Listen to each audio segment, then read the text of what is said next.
नमस्कार, स्वागत आपका न्यूज 24 पर। मैं आपके साथ पूजा राठौर शर्मा। इस वक्त की बड़ी खबर ओडिशा से। आपको बता दें, बालासोर में बड़ा रेल हादसा हुआ है। रेल हादसे में 233 लोगों की मौत हो गई है, 900 से ज्यादा लोग घायल हुए हैं और कईयों की हालत गंभीर बताई जा रही है। 12 घंटों से जारी है राहत और बचाव कार्य। आपको बता दें, एसडीआरएफ, ओडीआरएफ, एनडीआरएफ और सेना लगातार रेस्क्यू ऑपरेशन में लगी हुई है। 100 से ज्यादा एम्बुलेंस घायलों को बचाने में लगी है। प्रशासन ने हेल्पलाइन नंबर्स भी जारी किए हैं। हादसे पर ओडिशा में एक दिन का राजकीय शोक भी रखा गया है और जो हेल्पलाइन नंबर्स जारी किए गए हैं, आपको बता दें, वो हैं 033221432526 और दूसरा नंबर है 03322535 ये दो हेल्पलाइन नंबर्स जारी किए गए हैं। इमरजेंसी कंट्रोल रूम का भी नंबर आपको बता दें, जो कि जारी किया गया है 6782262286। ये इमरजेंसी कंट्रोल नंबर है। आपको दिखा रहे हैं वहां की लाइव तस्वीरें। ये देखिए, एक्सक्लूसिव तस्वीरें आप देख रहे हैं न्यूज 24 पर। किस तरह से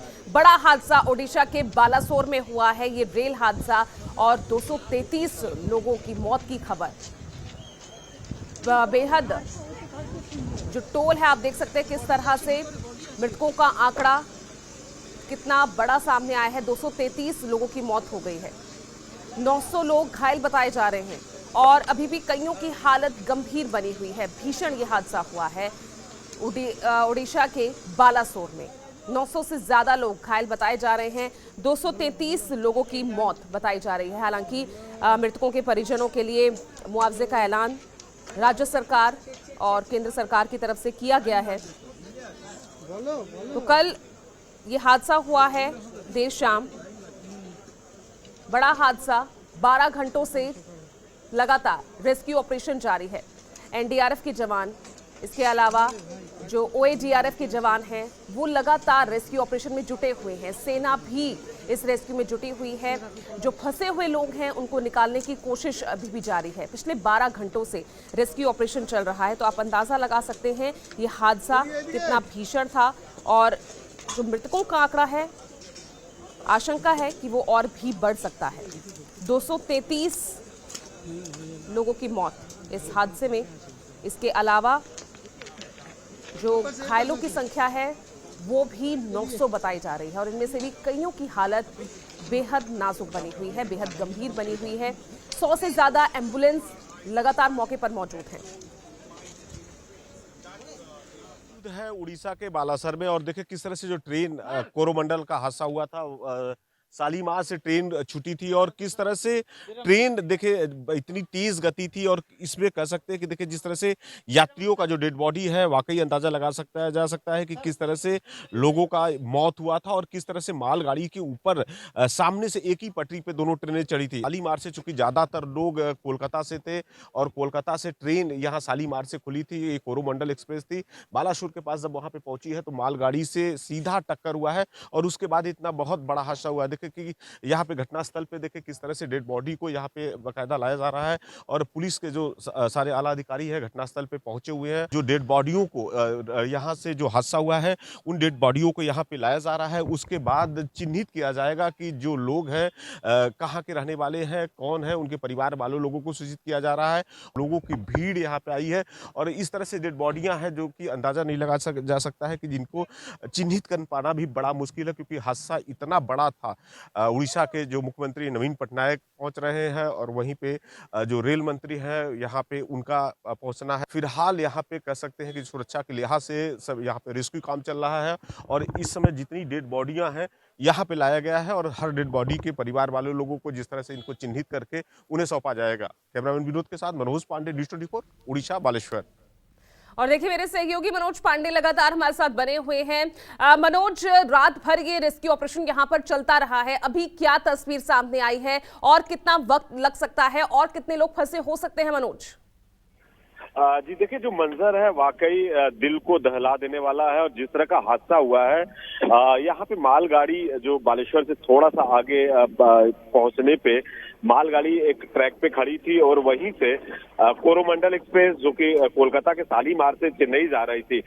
हादसा इतना दर्दनाक है, आपको बता दें कि स्पीड गाड़ी की इतनी तेज थी कि मालगाड़ी के जिस तरह से जो बोगी है उसके ऊपर इंजन चढ़ गया। करीबन 15 से 16 जो बोगियां थी जो कोरोमंडल एक्सप्रेस का, पूरी की पूरी जो जिस तरह से कहे कि माचिस के डब्बे की तरह पूरी जमीन पे बिखर गई है। और जो डेड बॉडी का लगातार निकालने का सिलसिला यहाँ पे अभी भी है। करीबन 207 से ज्यादा डेड बॉडी निकाला गया, हमारे आंखों के सामने निकाला जा रहा है। और करीबन ऐसे दर्जनों डेड बॉडी को हम लोग अभी भी देखे हैं कि जो बुरी तरह से फंसे हैं, उनको ट्रेन की बोगियों को काटा जा रहा है।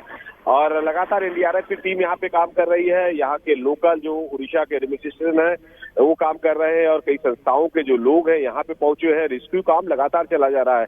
और बता दें आपको कि जो डेड बॉडी इतनी बुरी तरह से क्षतिग्रस्त हो चुका है, और यहाँ पे डॉग स्पॉट की जो टीमें हैं उनकी मदद ली जा रही है। बाकायदा डॉग डेड बॉडियों को चिन्हित करके बाहर निकाल रहा है। साफ तौर पे देखें कि डेड बॉडी की संख्या इतनी बढ़ती जा रही है, और जो लोग हैं परिवार वालों को उनको सूचित किया जा रहा है। देखिए, मुख्यमंत्री ममता बनर्जी वहाँ पे एक 6 संसदीय टीम की जो प्रतिनिधि यहाँ पे भेजी है, जो टीएमसी के नेता मानस भुइया यहाँ पे आए हैं। और लगातार जो कोलकाता से लोग आए, क्योंकि देखिए ये कोरोमंडल एक्सप्रेस शालीमार कोलकाता से ही चला था, तो वहां से ज्यादा बंगाल के लोग हैं, और जिनके परिवार को जो लोग हैं जो गाड़ियों से ट्रेन से जा रहे थे, और अब यहाँ परिवार वाले लोग भी पहुंच रहे हैं। और दिखाना जैसे जिस तरह की स्थिति है यहाँ पे, करीबन जो गांव के लोग हैं पूरा का पूरा अफरा तफरी का उनका कहना था कि माहौल मच गया था। ट्रेन से रूलिंग गाने की आवाजें आ रही थी, शोर शराबे मच रहे थे। लेकिन हादसा इतना दर्दनाक है कि अभी भी करीबन हमको नहीं लग रहा है कि 2 से 3 दिन लगेगा पूरी व्यवस्था को सुचारू रूप से चालू करने के लिए। क्योंकि देखिए 16 से 17 जो पटरियां हैं वो बाकायदा ट्रेन की जो बाहर करीबन देखे कि बीच में जो रोड होता है, रोड के बाहर जो यहाँ पे गाँव के जो खेत थे उनमें बोगियां चली गई है।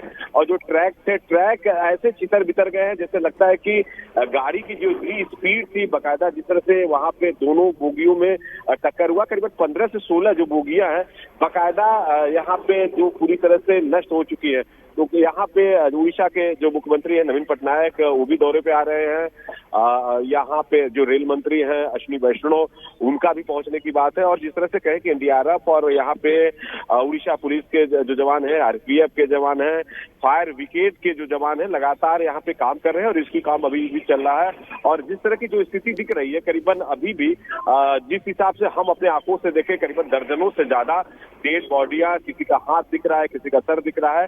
और करीब ऐसे आज दिन भर रेस्क्यू चलेगा। करीबन 900 से ज्यादा जो लोग हैं, 1000 के करीब बुरी तरह से इंजर्ड है, उन्हें पास के हॉस्पिटल में यहाँ पे भर्ती कराया गया है, उनका इलाज चल रहा है। तो कह सकते हैं कि जो मंजर है वाकई दिल को दहला देने वाला है। और जो कोई आ रहा है, ऐसा कोई अपने जीवन में इस तरह का हादसा को नहीं देखा होगा। जी बिल्कुल मनोज, बेहद भयावह तस्वीरें देखकर वाकई दिल दहल उठ रहा है। जिस तरह से आंकड़ा यहाँ लगातार बढ़ रहा है। मनोज, आखिर कैसे ये हादसा हुआ मनोज? क्योंकि यहाँ पर 2 नहीं बल्कि 3 ट्रेनें आपस में टकराई, हुआ क्या था? क्योंकि ग्रीन सिग्नल जब प्रशासन की तरफ से मिलता है उसके बाद ही आगे जाया जाता है। कैसे ये पटरी मालगाड़ी जो है वो पटरी से उतर गई, हुआ क्या था, थोड़ा समझाइए। जी देखिए, यहाँ पे जो मालगाड़ी था पहले से ट्रैक पे खड़ी थी, और उधर से कोलकाता से जो हावड़ा से जिस तरह से शालीमार एक्सप्रेस है उस रूट से आते हुए यहाँ पे जब पहुंची है। और एक दूसरा ट्रैक है वहाँ पे यशवंतपुर जो एक्सप्रेस है वो भी क्रॉस कर रही थी। तो कह सकते हैं कि गाड़ी की जो एक ही ट्रैक पे जो मालगाड़ी जिस पे थी उसी पे कोरोमंडल अपोजिट, दोनों का एक दिशा था, अपोजिट था। चूंकि कोरोमंडल जो एक्सप्रेस थी शालीमार से चलते हुए चेन्नई की तरफ बढ़ रही थी, और मालगाड़ी ऑलरेडी उसी ट्रैक पे, दोनों का भिड़ंत सामने सामने हुआ है। और सबसे बड़ी गफलत है कि देखिए जिस तरह के यहाँ पे जो स्टेशन मास्टर होते हैं, जो सिग्नल यहाँ पे मैन होते हैं, आखिर एक ही सिग्नल पे कैसे एक ट्रेनों को, जो एक ट्रेन सामने से आ रही है फिर दूसरी ट्रेन उसी एक सिग्नल पे कैसे, ये सबसे बड़ा सवाल उठ रहा है। और थोड़ी सी लापरवाही यदि कह सकते हैं स्टेशन मास्टर का या जो सिग्नल मैन है उनके लापरवाही की वजह से करीबन 207 लोगों की फिलहाल यहाँ पे डेड बॉडियों को निकाला गया है। करीब दर्जन से ज्यादा डेड बॉडी अभी बुरी तरह से दिख रहे हैं, किसी का हाथ दिख रहा है, किसी का सर दिख रहा है। और वाकई बेहद भयावह तस्वीरें हैं। मनोज, आप लगातार बने रहिए, रात भर आप वहां पर मौजूद रहे, ग्राउंड जीरो से हमें खबर पहुंचाते रहे हैं, बने रहिएगा हमारे साथ, आगे भी इस पर अपडेट्स लूंगी। लेकिन इस बीच इन ट्रेनों में सवार जो मुसाफिर थे उनसे भी बातचीत की, सुनिए जरा। ठीक 6:55 का अंदर बाना स्टेशन में ऐसा कुछ आवाज आया, तो सोचा क्या, फिर इधर से पलटी हो गया, वो मालूम चला कि ट्रेन एक्सीडेंट हुआ। फिर जब एक्सीडेंट होने के बाद जब वो बॉगी रुका ना, फिर मैं पहले निकला, फिर मेरे साथ जो 3-4 आदमी थे उनको भी रेस्क्यू किया। सबसे अच्छा बात है हमारा नीचे एक छोटा बच्चा था 2 साल का, उसका कुछ भी नहीं हुआ। फिर हम लोग उसको फैमिली को फिर बाहर निकाला, फिर गए वो लोग खुशी से, फिर वो लोग गया होगा घर। वो ज्यादा आवाज हो रहा था, हम लोग बाद में वो ट्रेन पकड़ रहा था, बाद में हम लोग नमा था। हम लोग S5 में है, S5 का आदमी का कोई प्रॉब्लम नहीं हुआ, थोड़ा थोड़ा चोट आया था।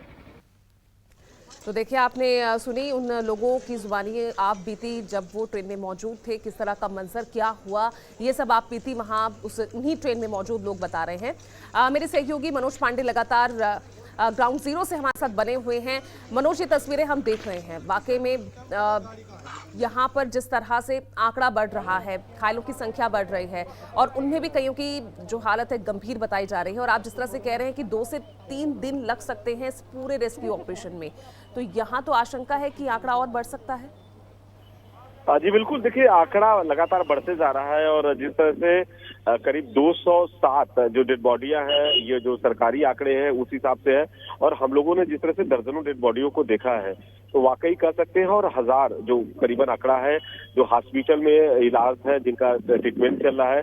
लेकिन उनमें बता दें कि करीबन ऐसे 100 लोग हैं जिनकी स्थिति काफी नाजुक बनी हुई है, उन्हें गंभीर रूप से चोटें लगी है, किसी के सर पे चोट लगा है, किसी के पैर पे चोट लगा है और किसी के चेस्ट सीने में चोट लगा है। तो वाकई कह सकते हैं कि ये जो हादसा है एक तरह से कह सकते हैं कि ये अभी तो फिलहाल जो यहाँ आला अधिकारी वो कह रहे हैं कि जांच का विषय है, लेकिन लापरवाही किस तरह से हुआ है ये इस पे पूरी तरह से रेल यहाँ पे इस चीज की जानने की कोशिश कर रहा है कि क्योंकि जो सिग्नल जो जिस तरह से बताया जा रहा है कि एक ही ट्रैक पे मालगाड़ी दूसरे ट्रैक पे सटा हुआ जो यशवंतपुर एक्सप्रेस था और उसी ट्रैक पे कोरोमंडल का आना, वाकई देख सकते हैं जो विजुअलों में देख सकते हैं कि किस तरह के ट्रेन के जो स्पीड की गति थी, करीबन जो बता रहे हैं जो चश्मदीद है उनका कहना कि इतनी तेज गति की आवाज आई है, जो अगल बगल के लोग रहते हैं उनका कहना कि जैसे बम ब्लास्ट होता है, और किस तरह की रोने गाने की आवाजें थी।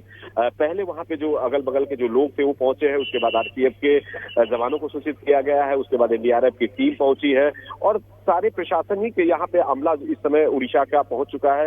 बंगाल से कह सकते हैं कि प्रतिनिधित्व जो मुख्यमंत्री ममता बनर्जी ने भेजा है, तो ये रेस्क्यू काम लगातार यहाँ पे चल रहा है। लेकिन जिस तरह से कहे कि जो डेड बॉडी की जो अभी भी ऐसे जो बोगियां हैं, कई ऐसे बोगी हैं जिनके पलट चुकी है, जैसे देखिए जो ट्रेन की बोगियां होती है जिनके जो चक्का नीचे होते हैं, ऊपर में जो छत पंखा ऊपर में होता है, विपरीत स्थिति में हो चुके हैं क्योंकि जो हादसा था इतना भयावह हादसा था गाड़ी की, मालगाड़ी की, और इसकी दोनों की गतियां काफी तेज थी और जो इंजन है वो मालगाड़ी के डब्बे के ऊपर चढ़ चुका है। तो कह सकते हैं कि रेस्क्यू काम लगातार चल रहा है और यहाँ पे कह सकते हैं कि ड्रोन की मदद लिया जा रहा है, ड्रोन कैमरे के द्वारा सारे तरफ ड्रोन को किया जा रहा है कि जो भी कोई व्यक्ति यदि फंसा है जहाँ पे हर किसी की निगाहें नहीं जा पा रही है या नहीं देखा जा रहा, ड्रोन का भी मदद लिया जा रहा है, ड्रोन के द्वारा देखा जा रहा है और उन्हें चिन्हित किया जा रहा है। कुछ ऐसे डेड बॉडी है जो बाकायदा बोगी के अंदर है और जिस तरह से यदि उन्हें निकाला जाएगा तो उसको पूरी बोगी को पहले काटा जा रहा है, काटने के बाद धीरे धीरे डेड बॉडी को बाहर निकालने की प्रक्रिया शुरू हो चुकी है। और सबसे बड़ा सवाल उठ रहा है कि ऐसे लोगों की जो मौत दर्दनाक हुई है, अब उनके परिवार वाले यहाँ पे आएंगे, बाकायदा कैसे चिन्हित कर पाएंगे? देखिए किसी का धड़ नहीं है, किसी का पैर नहीं है या किसी की जो सर है अलग अलग है, अब कैसे किसका सर किसमें रहेगा, क्या रहेगा, ये भी बहुत बड़ा प्रशासन के लिए एक चुनौती का विषय बन रहा है क्योंकि कई लोगों का शिनाख्त हो पाना बड़ा मुश्किल है क्योंकि हम लोगों के आंखों के सामने जिस तरह की डेड बॉडियां निकल रही हैं, क्योंकि जो देख रहे हैं कि उनके सर पे कपड़े नहीं है, किसी का बैग नहीं है, पूरी डेड बॉडी छितर बितर हो चुकी है। अब किस तरह से प्रशासनिक के लिए बहुत बड़ा चुनौती बना है यदि परिवार के लोग हैं। आपको बता दें कि ऐसे बहुत से लोग होते हैं जैसे जिस तरह से हम लोगों ने देखा कि जनरल जो बोगियां होती है जिनका रिजर्वेशन होता है तो ठीक है, उनका कंप्यूटर में नाम आरक्षित होता है, उनके एड्रेस मोबाइल नंबर होते हैं, उन्हें चिन्हित किया जाएगा। लेकिन ऐसे जो जनरल कंपार्टमेंट के लोग होते हैं बाकायदा लोकल टिकट कटा के जब बैठ जाते हैं और ट्रेनों में सफर करते हैं, ऐसे कई डेड बॉडियां जो लोकल बोगी में थे अब उन्हें बड़ा मुश्किल है उन्हें चिन्हित कर पाना कि किस तरह की यहाँ पे ये लोग कौन थे, जनरल बोगी का टिकट किसका था, क्या था, ये सब सारी चीज प्रशासन के लिए बड़ी चुनौती बनी हुई है। जी बिल्कुल, कई चुनौतियां हैं प्रशासन के सामने।